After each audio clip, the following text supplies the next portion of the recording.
ગેટની અંદર કરતા જ ને તરત આપણે કરી લીધા અમરા બાપુના દર્શન જોયું તો વાગી જતા 11. વિશામણ બાપુના જન્મ સ્થળ ઉપર દર્શન કરી ગયો અંદર ને ત્યાં ઉમાબાનું સ્વાગત કરતા હતા.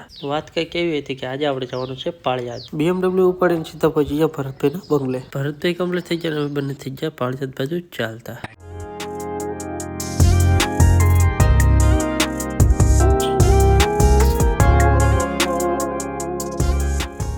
મિત્રો અમે બંને ભાઈ હવે પહોંચી ગયા હતા પાળિયાદ. ગાડીને કરી દીધી પાર્કિંગમાં, હવે બંને થઈ ગયા ચાલતા. મિત્રો અમે બંને ભાઈ હવે પહોંચી ગયા હતા વિશામણ બાપુની જગ્યાએ. ગેટની અંદર કરતા જ ને તરત આપણે કરી લીધા અમરા બાપુના દર્શન. પછી અમે કરી લીધા ઠાકર ભગવાનના દર્શન. પછી કરી લીધા બધા દેવળોના દર્શન. બધાને દર્શન કરી પછી આવી ગયો સામેના દેવળોમાં દર્શન કરવા માટે. દર્શન કરીને આવી ગયો બહારને જોયું તો વાગી જતા 11. ત્યાંથી પછી અમે આવી ગયા વિશામણ બાપુના જન્મ સ્થળ ઉપર. શિવલિંગના દર્શન કરીને પછી કરી લીધા રામદેવપુર બાપાના દર્શન લીધા અને પછી અમે આવી ગયા બહાર. બહાર આવીને જોયું તો ઢોલ નગારા વાગતા.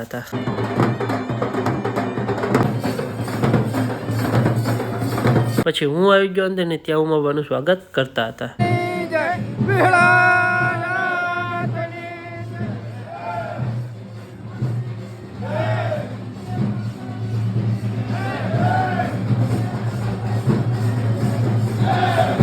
પછી ત્યાંથી અમે આવી ગયા રસોડા સાઈડ. પછી અમે આવી ગયા ગૌશાળા તરફ આંટો મારવા માટે. પછી અમે આવી ગયા પ્રસાદી લેવા માટે. પછી અમે નીકળી ગયા.